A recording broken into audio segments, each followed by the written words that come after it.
Thank you again.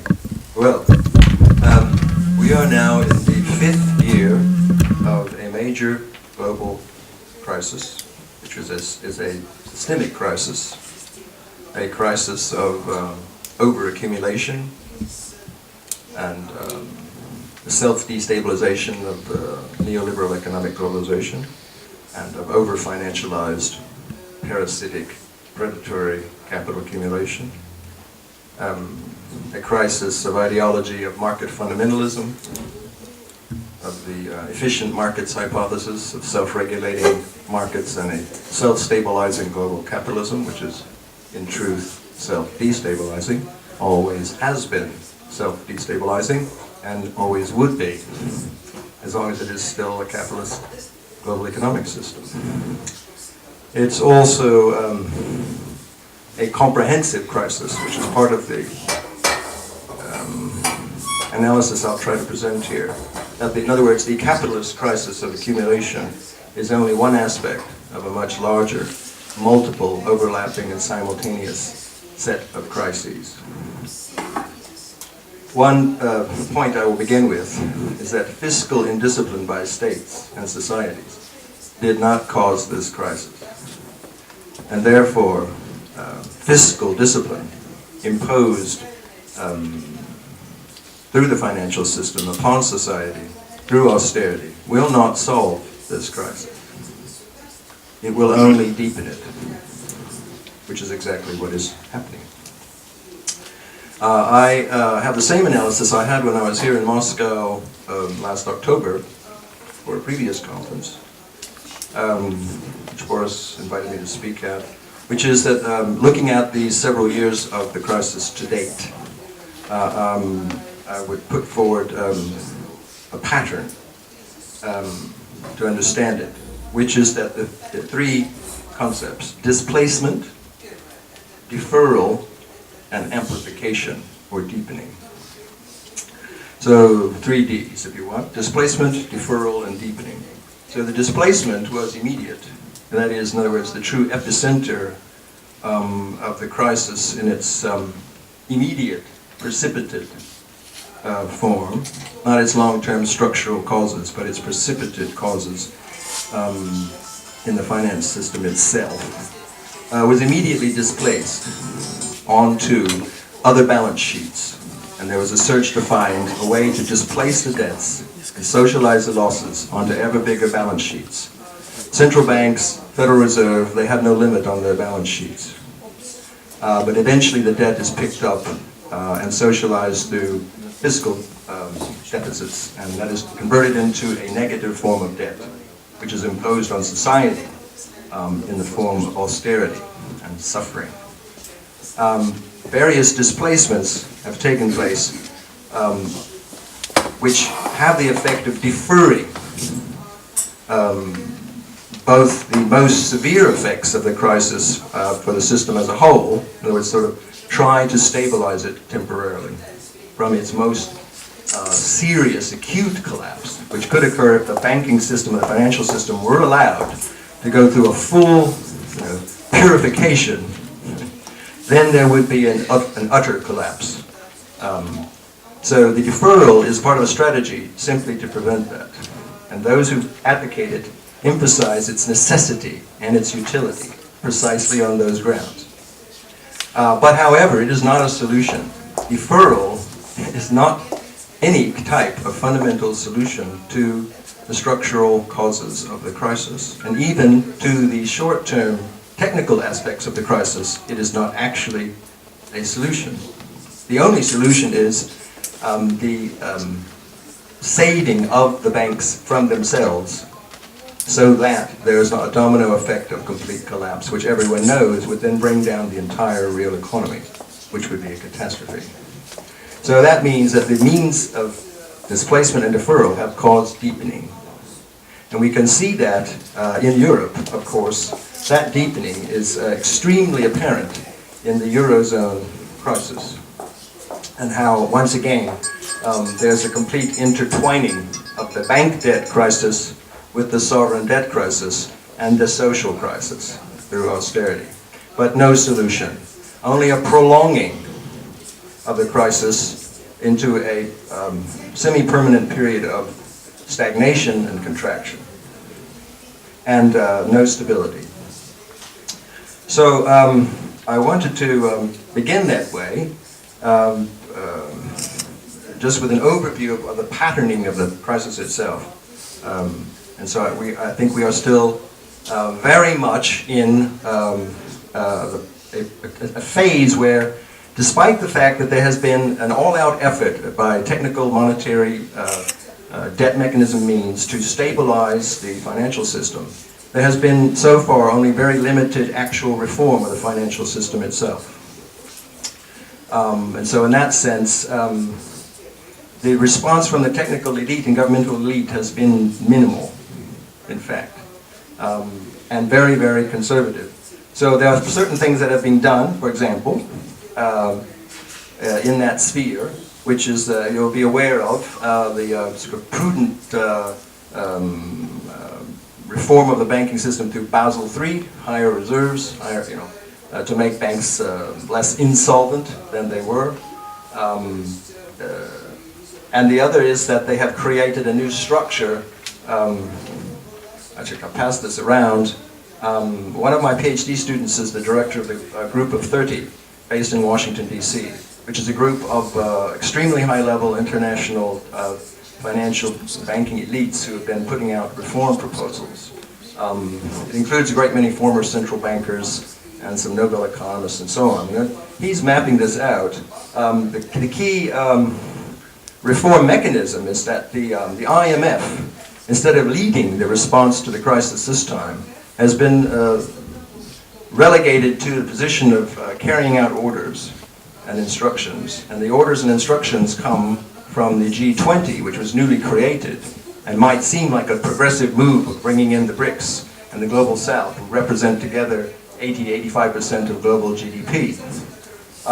And they, rather than G7, will give instructions to the IMF to carry out to solve the crisis. But this time, what the crisis is about for them is saving Europe and the Eurozone. And the capital for IMF was increased by 400% since the onset of the crisis. And the IMF was delegated, but not in a leadership position at all, in a subordinate position to a new structure, and also via the Financial Stability Board, which has been given new powers and works closely with the G20. This new structure of the financial architecture of the world and its regulation is part of the regulatory response by the elites. And as I say, it's inchoate, it's still in formation. It is different from the previous one. It's part of the swinging of the pendulum, as it were, away from market authority as the assured mechanism of stabilizing the system. There's almost a new consensus that that was a serious mistake to believe that that could be so, over to state authority. So this is a regulatory response and to some extent institutional reform response. But its basic impetus is still to save the financial system and not much more, and to use the traditional mechanisms of the IMF, which we're all familiar with, I think, so that there isn't a further financial crisis, a whole other new wave of financial crisis, which is ever there, is ever possible. And austerity, as we all know, is the typical means and the present means by which the IMF implements these financial stabilization policies. In addition to this capitalist crisis, which I can't say much more about just in itself, and I don't think I need to, except that we know that it is the essential problem globally, as Simon Johnson has pointed out, former chief economist at the IMF and now at MIT, is the political power of the financial oligarchy globally, which was allowed to become extremely overbearing in the last 25 years of neoliberal economic globalization and the financialization of capital and the globalization of this financialized capital, this fictitious capital and predatory capital, which destabilized the system, which was inevitable and predictable. Many people knew this would happen. They did say it would happen. It was ignored. And it was enabled by states to happen. Now they have to respond. Now they have to react. They realize, the elites realize their mistake. how dangerous it was what they did. They admitted, but the key is political power. And the power of the financial oligarchy is still extremely great. And unless and until that power of the financial oligarchy is substantially changed and reduced and brought under social control, the danger of destabilizing the system at any time will continue to remain permanent. At the same time, there's this capitalist crisis. Here we are talking about the BRICS and the global south and the rise of, as it were. The rise of implies a redistribution of political power, as Boris said.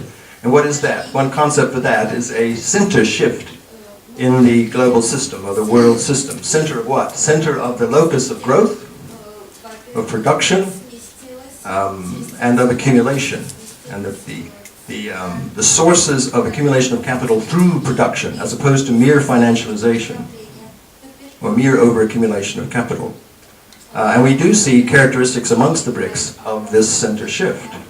In other words, in the actual structure of the world economy itself, you see them with the highest growth rates, ever-increasing share of manufacturing in the world, of exports in the world, and this shifts over into their financial systems where they can accrue and accumulate reserves, and then, if they wish, invest those globally as well. And then, in a sense, they are incorporating themselves into the global capitalist system, but in a stronger position than in the past. But there is a center shift occurring, but this center shift can be exaggerated, and sometimes is, of course.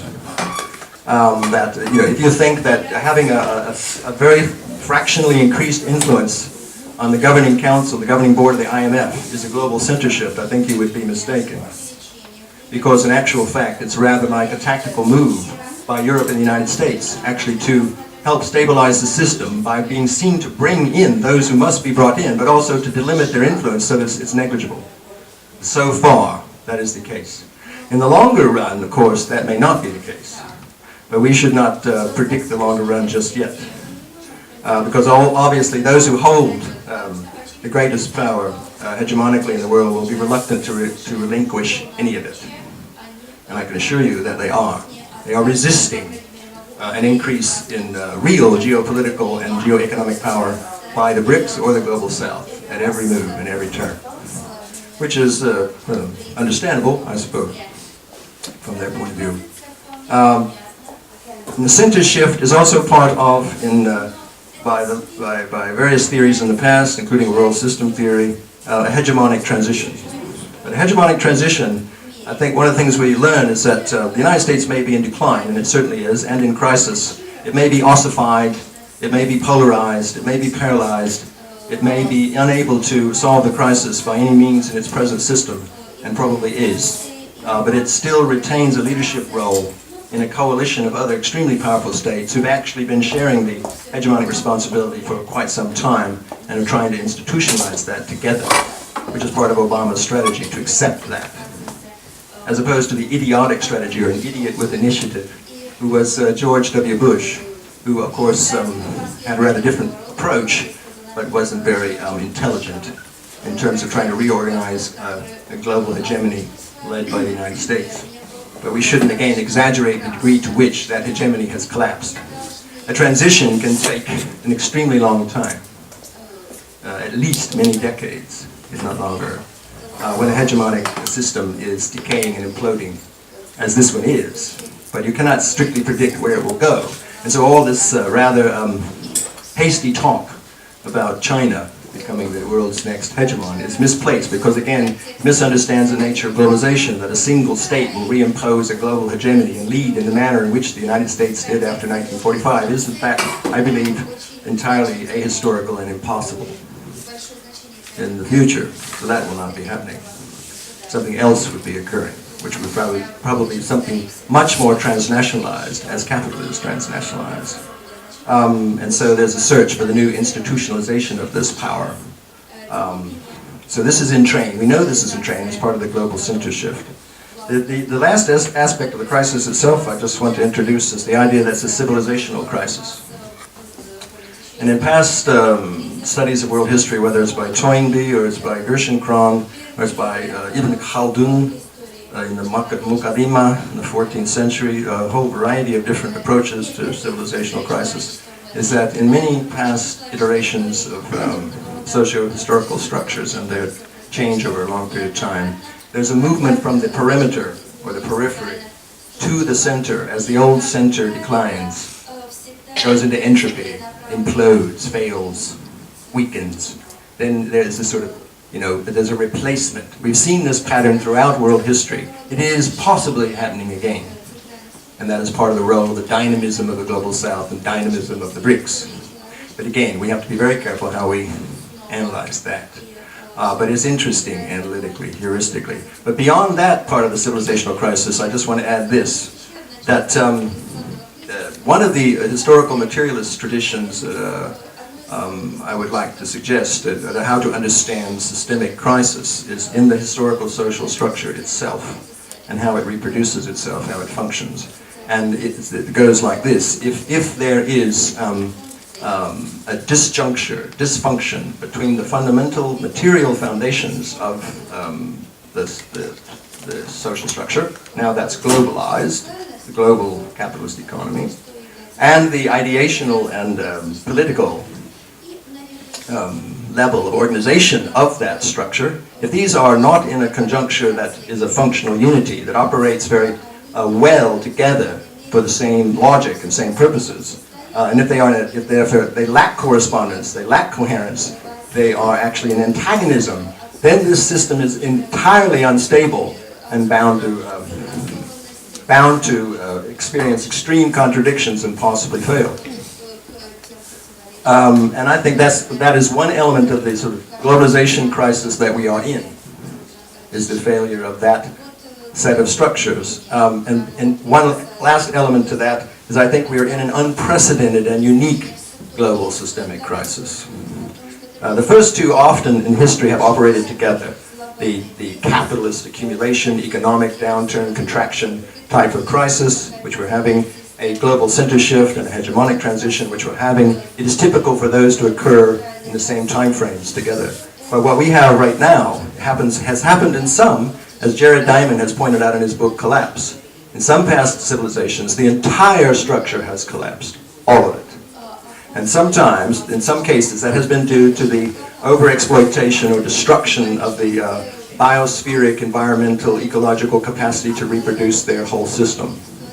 I mean, in one of the cases in his book, because it's such a microcosmic example, of course, is Rapa Nui, Easter Island. They so overexploited the basic resources of their small world that in the end, and so overcommitted to their ideological structure and their elite power structure, that in the end, the entire structure collapsed and the proletarians ate the rulers because they were hungry. So civilizational crisis, yeah, that's what happened. The civilizational crisis we're in, I think, has to do with our energy structure and our transport structure fundamentally. In other words, we are dependent on cheap energy. We have depended on fossil fuels overwhelmingly for that cheap energy. An energy expert I studied with many decades ago had worked it out that every Westerner had a lifestyle that was equivalent to having over 300 personal slaves in terms of the energy input for their lifestyle. But that was derived from very, very cheap energy, which was fossil fuel energy. Now, we now know the facts about climate change, which I think makes the point about what sort of civilizational crisis, in terms of world civilizational crisis, we may truly be in. Our transport system overwhelmingly depends on fossil fuels, and our whole infrastructure, our lives, depend on fossil fuels. But fossil fuels emit emissions which cause climate change, and climate change is worsening. In the New Scientist of this month, they had a special issue on climate change, and they were reviewing the situation since the last report of the Intergovernmental Panel on Climate Change, the 2,000 or so world scientific experts who tried to make some predictions, and they said that all of their predictions were underestimates, and that in reality, the real trends on all of them are faster and more intense, worse than predicted, and in fact, we are now worse than the worst case scenario. That is our present trajectory. We are on trajectory for a 4 to 6 degree temperature increase in only 50 years. And it may be worse than that. It may be 9 degrees.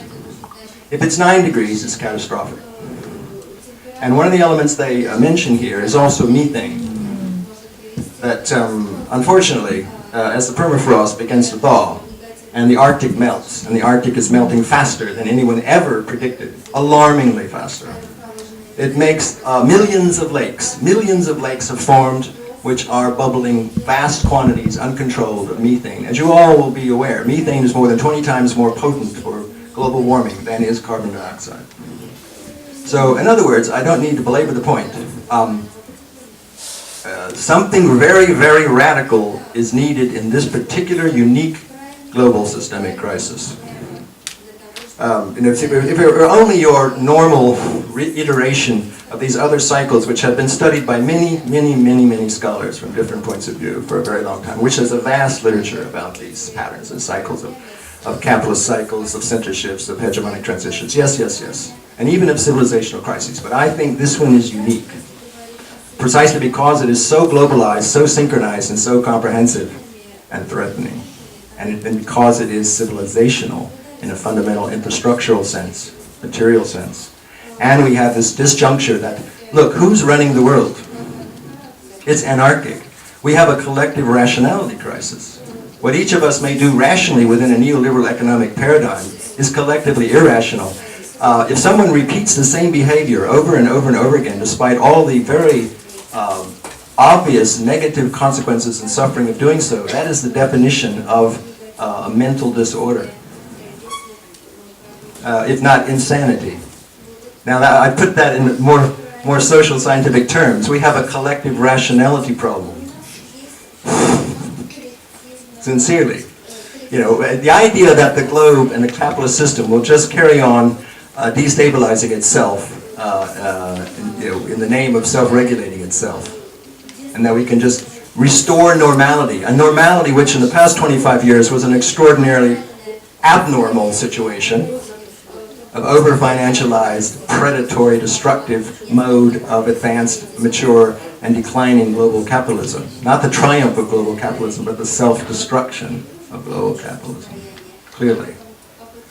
That is not normal. To return to anything like that would be irrational.